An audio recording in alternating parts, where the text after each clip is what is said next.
Encontros com o Futuro, hoje com um convidado muito especial, Fernando Degob, engenheiro agrícola e presidente da Cooper Citrus. Prazer ter você aqui com a gente hoje, Fernando. Muito obrigado, Pedro. Obrigado pelo convite. Junto comigo tem uns Metal Shirts do World Observatory e Plínio João, professor da SPM São Paulo. O Encontros com o Futuro é uma iniciativa do World Observatory, da SPM e do Prime, que é o braço das Nações Unidas de Universidades de Negócio. Fernando, conta pra gente o que é a Cooper Citrus, qual é a missão, qual a proposta e qual o tamanho do mercado de vocês. Bom, a Cooper Citrus é uma cooperativa de produtores rurais.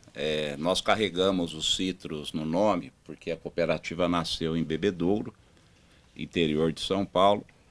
E há 47 anos atrás, Bebedouro tinha a laranja como grande protagonista, né, do produto agrícola da região. E por isso ela carrega esse nome até hoje. Hoje não, a laranja não é mais a principal cultura, a Percis expandiu, né, ela está no estado de São Paulo, Minas Gerais, Goiás. E o ano passado a gente abriu a nossa primeira unidade em Primavera do Leste, no Mato Grosso. Então, nós temos uma área geográfica de atuação bastante expandida. Temos um quadro hoje de 42 mil associados, aproximadamente, o que nos torna a maior cooperativa do Brasil em número de associados. Característica interessante que mais de 80% desses quadros são produtores de pequena e média escala.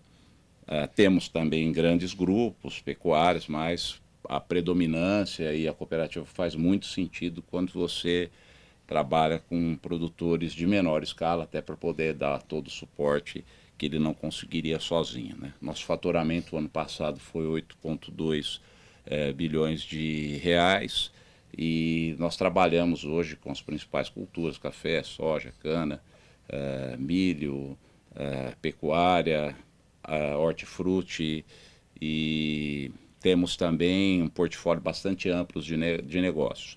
Recebemos produção, café, soja, temos 5 fábricas de rações, então nós compramos o milho do cooperado, processamos, transformamos em rações.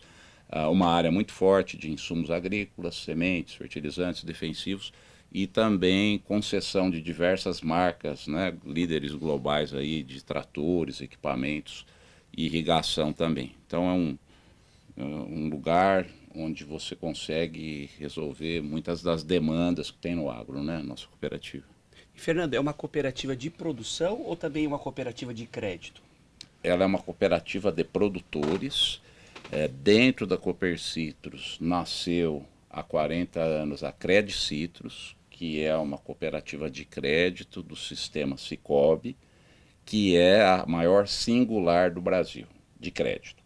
Mas nós mudamos, né, o modelo de governança, então no início era o mesmo presidente, as agências eram dentro das unidades da Cooper Citrus, hoje são 2 estruturas totalmente independentes, hoje o Banco Central regula as cooperativas de crédito, tem toda uma regra de compliance, governança, são presidentes diferentes, mas a Cooper Citrus ela é uma das cooperadas da Cred Citrus, então nós temos também nosso capital lá e também fazemos operação e os nossos cooperados também são, vários cooperados são comuns, né, das 2 cooperativas. Qual é a principal vantagem de ser sócio da Cooper Citrus? Primeiro, você... Eu sou um fazendeiro. Sim, para ser sócio você precisa ter uma propriedade rural, dependente do tamanho, você precisa ter algo no seu nome. E aí hoje uma cota de participação é R$300. Você entra com uma cota que ela vira o seu capital e aí de acordo com o seu movimento e os resultados que a cooperativa vai alcançando, você acompanha e vai aumentando proporcionalmente o seu capital. É um investimento, meu. Também. Como se fosse ações. Mas você recebe assistência técnica, você... passando, obviamente, não tendo restrições, né, você consegue limites de crédito para operar com taxas diferenciadas e todo o suporte de equipamentos, tecnologia agrícola, que é uma área, nós temos lá uma espécie de um ecossistema onde a gente tem hoje 38 empresas de tecnologia dentro desse ecossistema, desde plataforma digital até empresas de agricultura de precisão, para dar suporte também ao produtor com diagnósticos por imagem de satélite, com plano de voos para drones de pulverização, uma fundação onde a gente capacita operadores de drones. Não sei se todos sabem, mas o próprio Estado de São Paulo publicou uma matéria sobre profissões do futuro e já aparece operador de drone de pulverização. E é uma espécie de brevet, chama CAR, né? O curso de operação aeroagrícola.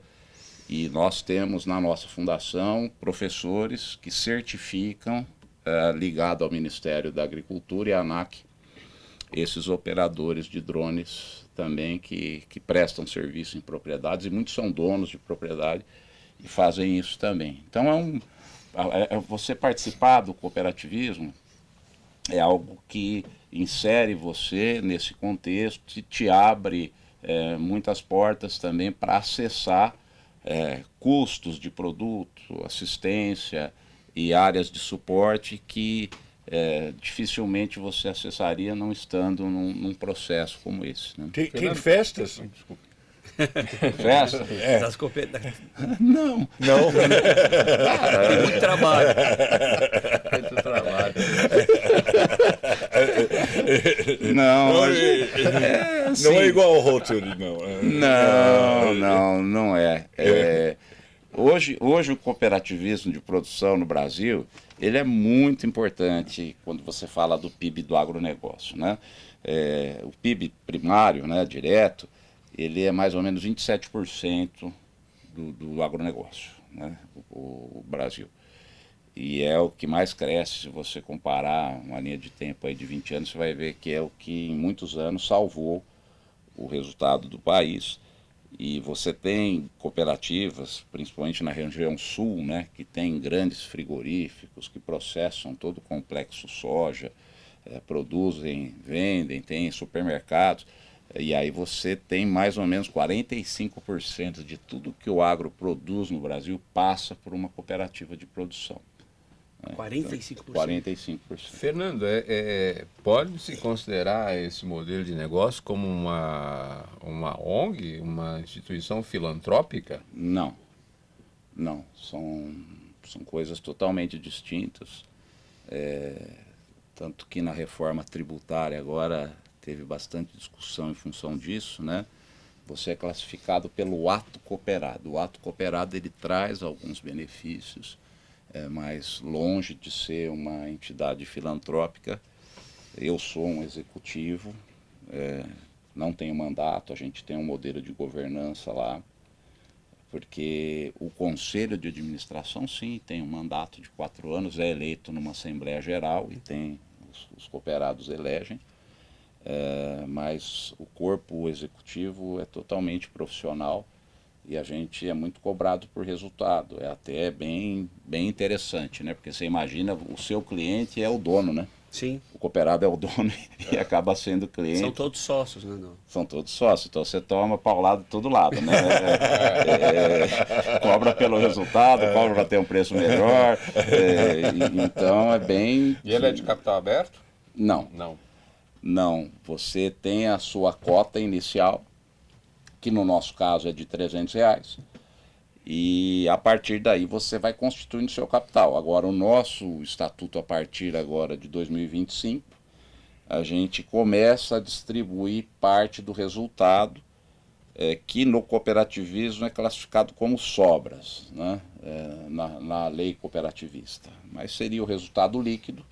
Você faz lá as provisões, como qualquer empresa, e então parte do resultado, algumas cooperativas já distribuem, e nós vamos começar a distribuir também. Então, além de você ter os benefícios de estar pertencendo a um grupo, né, que tem toda essa estrutura, você também pode ter uma remuneração no final do exercício que vai ser correspondente, equivalente ao movimento que você fez, né, para gerar aquele resultado. Cada cooperado recebe essa participação. Nos lucros. No Chile, veio me visitar, inclusive o CEO, é um brasileiro, Tem uma cooperativa lá que fez essa experiência de abrir o capital. Teve muito sucesso. Foi um negócio meio fora da caixinha também. Isso aí foi a primeira cooperativa que fez esse trabalho. Fernando, essas cooperativas de crédito, cooperativas de produção, que vieram um pouco ali daquela cultura da Alemanha, vieram do Sul e ajudaram no avanço da fronteira agrícola, qual que é a essência delas? É tentar prestar serviço ao menor custo possível, dar escala para o serviço ser viável, ou de certa forma ser um arrimo para o produtor no momento em que ele vai fazer grandes compras ou levantar crédito? Qual que é a tua preocupação? Ou é um conjunto de soluções que vocês apresentam para o cooperado? Bom, se você for buscar a origem, né, a primeira cooperativa do Brasil foi fundada por um padre jesuíta. Então, lá no Rio Grande do Sul, esse padre, em 1800, eu não me lembro exatamente a data, mas foi um padre jesuíta, então tinha muito dessa ideia de compartilhar, dividir, né? Se você buscar a essência mesmo, né? A cooperativa surgiu na Inglaterra e aí você vem, como tudo, evoluindo, né? Então, eu posso garantir que hoje tem uma pegada muito profissional, né? De resultado mesmo, senão não sobrevive, e de muito sucesso. Eu estava num evento hoje lá em Campinas, com várias cooperativas do Brasil, e tem uma cooperativa com 90 anos, é o maior exportador de café do mundo, que é a Cochupé, que fica lá em Cochupé. E imagina, 90 anos. E nós temos 47 anos, somos uma das mais novas que estava lá. Então, quando você olha para esse mercado, você fala, poxa, esse pessoal há 20 anos já tinha relevância onde eles estão, né? E aí eu procuro, isso foi um exercício que eu fiz outro dia, eu pego, por exemplo, revenda de carro. Há 20 anos, quem eram as revendas relevantes, né? Hoje eu não vejo mais. Supermercados, lojas de magazine, quem eram os relevantes há 30 anos? Quem são hoje, né? Então, para qualquer mercado que você pensar e voltar no tempo, é difícil você achar os mesmos protagonistas de 30 anos atrás até hoje, né? Muitos quebraram, muitos... Eu fui outro dia numa reunião aqui na Secretaria da Agricultura, eu lembrei lá era o Mapping ali, né? Sim. Eu ia falar, não é um Mapping. Eu fui comprar um jogo de panela para minha mãe, uma vez eu era criança, fiquei encantado com aquilo, né? Então o cooperativismo tem Só isso. cresceu. Só cresceu, e se olhar, a gente com 47 anos é considerado caçula. Você tem uma Coamo, que é a maior do Brasil, que tem 60 anos.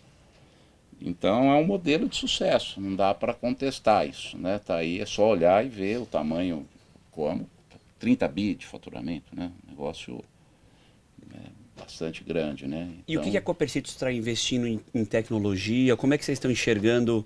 Qual que é o próximo passo de vocês?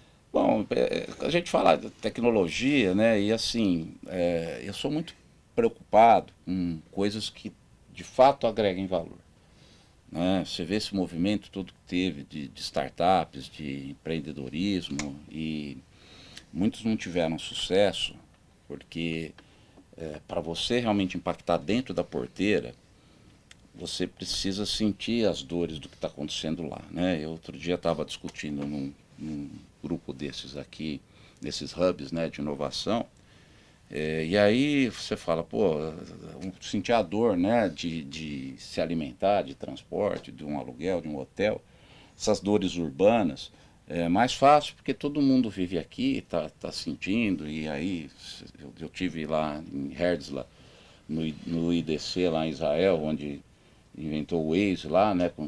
E o cara foi porque o filho precisava voltar para casa e tal, e o professor lá ficou imaginando, né? Será que não teria uma forma de achar uma rota melhor? Aí o cara sentiu aquela dor ali e saiu a inovação, né? A pergunta que eu faço é a seguinte: quantos jovens estão indo sentir a dor de uma colheita de soja, de um plantio de café?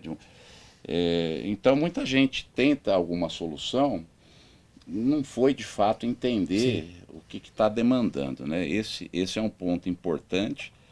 E uma coisa que eu gosto de contextualizar, né? A agricultura, de alguma forma, com tração animal, com muito esforço braçal, ela surgiu na idade do cobre, 4.000 anos. se a gente pudesse falar de agricultura 1.0, né? Aí depois a 2.0, fertilizante artificial, foi lá para o final dos anos 1800.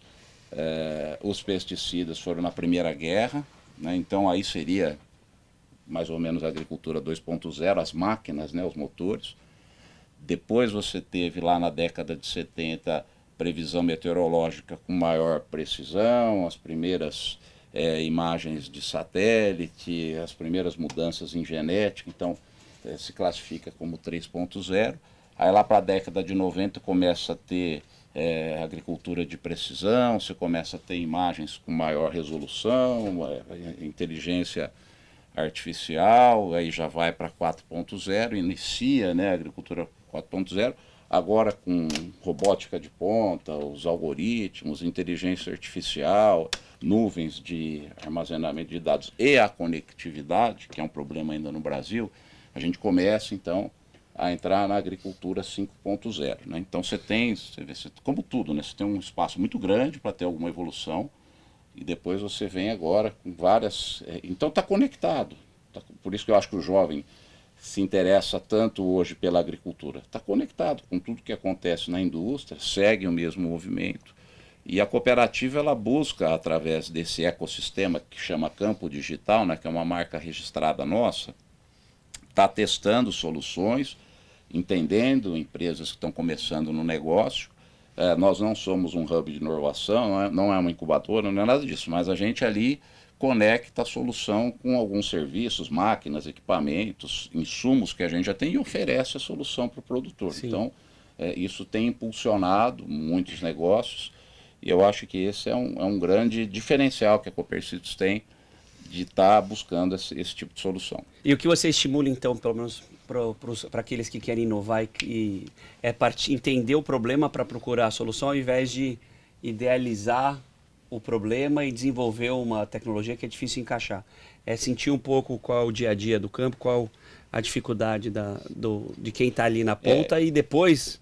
E é interessante, eu lembro que eu estava numa AgriShow há uns 7 anos atrás, 2 jovens me procuraram lá, eles estavam lançando uma espécie de Uber do agro, né? Eles falaram, essa plataforma foi para frente e tal, não sei se existe ainda hoje, mas... E aí eu falei, o negócio é o seguinte, para você ter um Uber, né, você roda de dia e de noite, você tem que ter um carro, uma habilitação, não tem chuva, não tem sol. Quando você fala de trator, equipamento, você tem que entender que tem porteira que não passa o equipamento. Você tem que entender que quando você vai em alguma propriedade rural ainda no Brasil, os caras falam, você vai virar uma estrada, tem uma mangueira bem grandona, aí na hora que você vê essa mangueira, você vira à esquerda, aí você vai ver um rio, você vai... Então, eles começaram a ouvir isso, né? Começaram a entrar em pânico lá, né? Falar, você tem que entender que a janela de... todo mundo quer já tem, né? Tudo no mesmo período. A janela de uso todo quer plantar naquela semana, né? Aí, não é tão simples como a gente pensava, né? Então, quando eu falo de entender como funciona, é isso, né? Não, mas a questão, sim, hoje no agro há uma discussão de uma desconexão do centro de produção do centro de transformação. E essa desconexão, ela acaba trazendo 2 questões. A primeira, o não desenvolvimento local, né, das comunidades, das cidades, e o segundo, o fluxo de tudo isso, que gera aí N problemas ambientais, né, de transporte e tudo mais. Como é que está sendo pensado isso, né, nesse modelo de vocês? É um ponto muito importante, né, porque realmente a gente precisa estar mais próximos, né, os principais modais ainda no Brasil, infelizmente, são rodoviários, né, além de ter esse problema de impactar o ambiente, tem o problema de custo, né? Você imagina trazer uma soja lá de Rondonópolis para Santos de caminhão, né? A gente vê investimentos nesse sentido, para tentar um transporte mais barato, menos impactante, mas eu acho que o ponto que a gente tem trabalhado é esse, de desenvolver o agro, ele tem belos exemplos de prosperidade, né? Se você fosse, por exemplo, lá em Cascavel, no Paraná, na década de 60, eu não nasci em 68, mas eu tenho amigos que já trabalhavam, eu vejo fotos, né? Era um lugar assim que não tinha desenvolvimento nenhum. Você vê o que aconteceu em Rio Verde, em Goiás, é uma coisa impressionante. Você vê o que aconteceu no Centro-Oeste, em alguns polos, né? Então você traz o desenvolvimento. E, óbvio, o nosso modelo de produção é com um pequeno produtor. Nós fizemos um levantamento por as declarações do Cadastro Ambiental Rural. Nos nossos cooperados aqui em São Paulo, você tem um excedente de reserva de 220 mil hectares. Excedente. Então, pela lei, o produtor até poderia desmatar.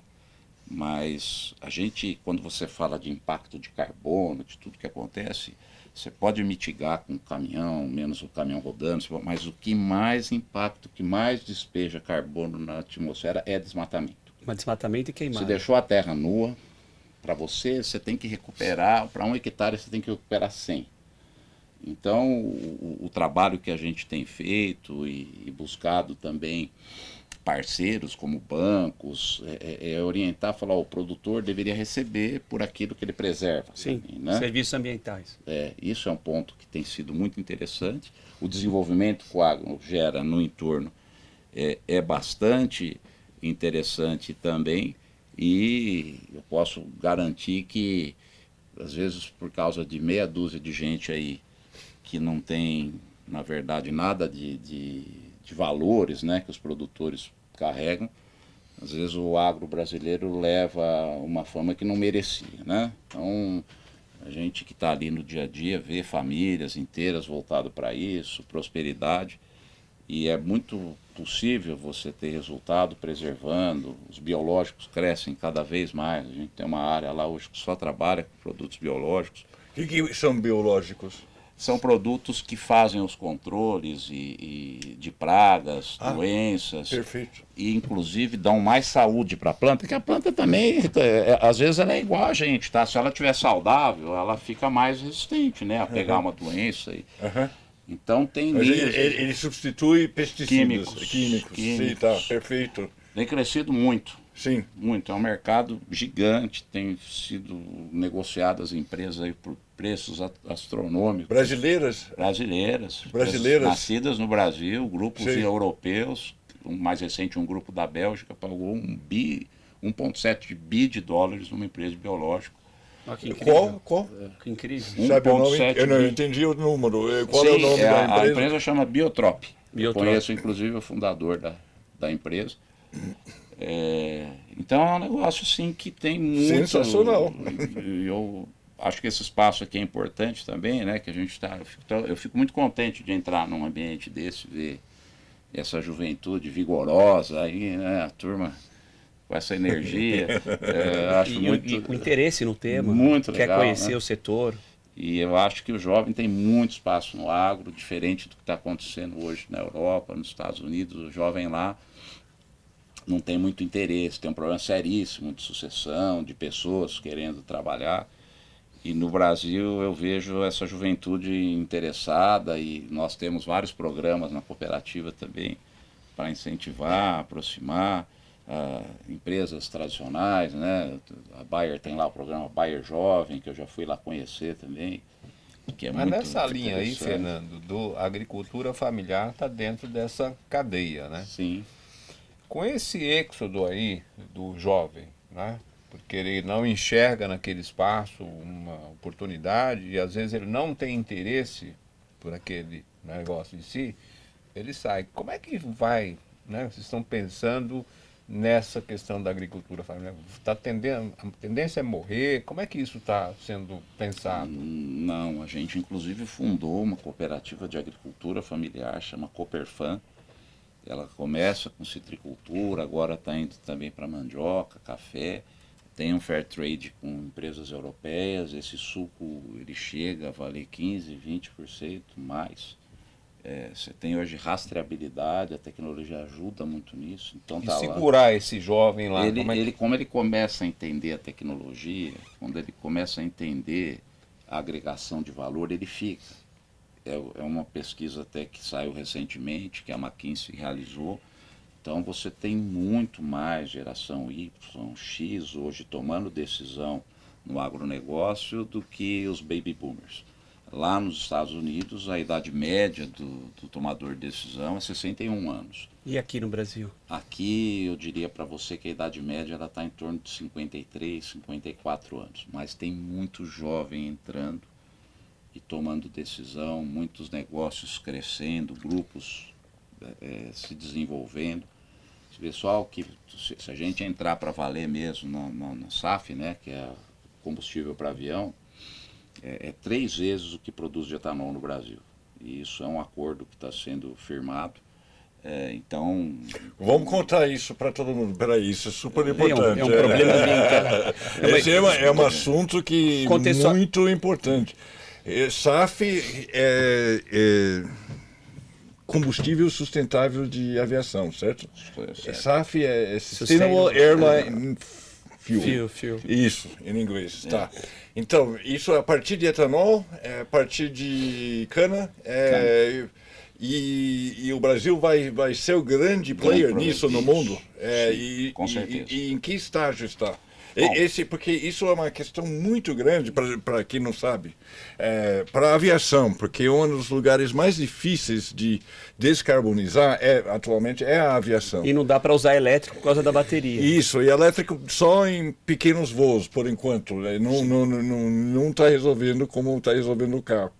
E aí nós temos, eu já ouvi falar disso em 2010, talvez 2012 já tinha isso, e depois eu perdi um pouco o contato e gostaria de saber então, como é que está. O que acontece é que você tem, por exemplo, fazer 1 litro de SAF, você tem que ter 2 litros de etanol. Tá, tudo, tá? ok. Então, essa já é a relação que se que é mais concentrado.